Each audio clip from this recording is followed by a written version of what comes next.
తెలుగులో పూజా హెగ్డే పరిచయం అవసరం లేనటువంటి పేరు. అయితే F3 మూవీ తర్వాత తాను తెలుగులో మరే సినిమాలో కనిపించలేదు. దీనికి కారణం ఏంటి అనే విషయాన్ని కనుక కొంత ఆలోచించినట్టయితే తన దగ్గరికి సినిమాలు అయితే ఆఫర్లు వచ్చాయి, ఈగల్ సినిమా అని. అయితే మరికొన్ని కథలు కూడా వింది. కాకపోతే నచ్చకనో లేకపోతే ఏంటో తెలియదు కానీ తను సినిమాలకు అంగీకరించలేదు. ఒకప్పుడు టాప్ హీరోలతో ఎన్టీఆర్తో కానీ, అదేవిధంగా ఓ సందర్భంలో మహేష్ బాబుతో కూడా పనిచేసింది, రామ్ చరణ్తో కూడా చేసింది. ఇట్లా ఎంతోమందితో టాప్ హీరోలతో నటించినటువంటి అనుభవం ఉంది తనకి.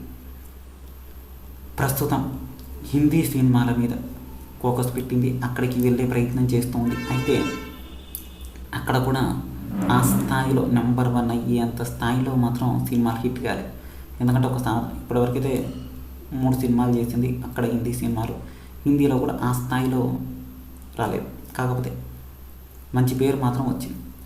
తర్వాత ఇప్పుడు ప్రస్తుతం వినిపిస్తున్నటువంటి ఒక సినిమా గురించి సురేష్ బాబు ప్రొడ్యూసర్గా సొంత బ్యానర్ మీద సినిమా చేయాలనుకుంటున్నారు. దీనికోసం పూజా హెగ్డే అదేవిధంగా హీరో కార్తికేయ తనతో కలిసి సినిమాలు చేయబోతున్నట్టుగా తెలుస్తుంది. అయితే దీనికి సంబంధించిన అఫీషియల్ అనౌన్స్మెంట్ ఇంకా రావాల్సింది ఉంది.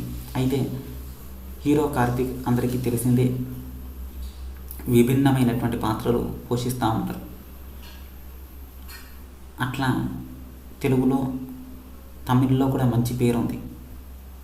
తమిళనాడు హీరో అయినప్పటికీ తెలుగులో మంచి ఆదరణ, అతను చేసేటువంటి కామెడీ ముఖ్యంగా బాగా పండడం, తద్వారా జనంలో మంచి పేరు రావడం హీరో కార్తిక్కి మంచిది ఉంటుంది. అలా తద్వారా ప్రేక్షకులకు మంచి కామెడీ అందించగలుగుతాడు అన్నటువంటి సందర్భంలో ఇప్పుడు చేయబోతున్నటువంటి ఫిలిం ఎట్లా ఉంటుంది అన్నది చూడాల్సింది. ఎందుకంటే సురేష్ బాబు ఏమీ చిన్న వ్యక్తి కాదు. రానా అందరికీ తెలుసు కదా, హీరో రానా తన కొడుకు. అట్లా పెద్ద స్థాయి ప్రొడ్యూసర్గా రావడంతో ఖచ్చితంగా ఒప్పుకుంటారన్న విషయం వచ్చింది. అయితే దీనిలో హీరో ఏమైనా చిన్నవాడు ఇది ఇబ్బంది అవుతుందని చెప్పి కార్తీక్ని తీసుకున్నారు. తద్వారా ఇక్కడ తెలుగులో తమిళ్లో అయితే పూజా హెగ్డే హిందీలో కూడా మంచి ఫైమ్ ఉండడంతో హిందీలో కూడా రిలీజ్ చేసేటువంటి అవకాశం ఉంది. దీనికోసం ఫస్ట్ ఫేజ్లోనే ఉంది. అయితే దీనికి సంబంధించినటువంటి విషయాలు ఇంకా రేపటి రోజున తెలిసేటువంటి అవకాశం ఉంది. అయితే సినిమాకు సైన్ చేసినట్టుగా మాత్రం వార్తలు వస్తున్నాయి. అయితే దీనికి సంబంధించినటువంటి విషయాలు సోషల్ మీడియాలో తాను పోస్టింగ్ చేస్తున్నట్టుగా తెలుస్తుంది. ఎందుకంటే సోషల్ మీడియా ఎప్పుడు యాక్టివ్గా ఉంటుంది. ఫ్యాన్స్తో ప్రతి వీకెండ్ లేదా మిగతా సందర్భాల్లో చిట్ చాట్ చేసే సందర్భాల్లో ఈ విషయాన్ని చెబుతుందని భావిస్తున్నాను. అయితే ఈ వీక్ తన సోషల్ మీడియాలో పోస్ట్ పెట్టిన తర్వాత విషయాలు మాట్లాడుకోవచ్చు. అయితే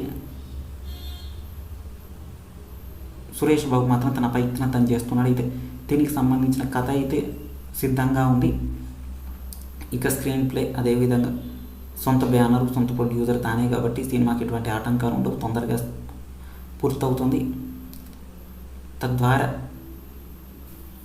ప్రేక్షకుల ముందుకి రాబోతుంది. అయితే ఇది దసరాకు వస్తుందా లేకపోతే అంతకు ముందే వస్తుందా అన్నది చూడాల్సింది ఉంది. ఇది ప్రస్తుతానికి పూజా హెగ్డే తీయబోతుంది. F3 తర్వాత వచ్చేటువంటి సినిమాల కోసం ఎదురు చూస్తూ ఉన్నారు. చూడాలి మరి తాను ఏ సినిమాకు ఒప్పుకుంటుంది ఏందన్నది.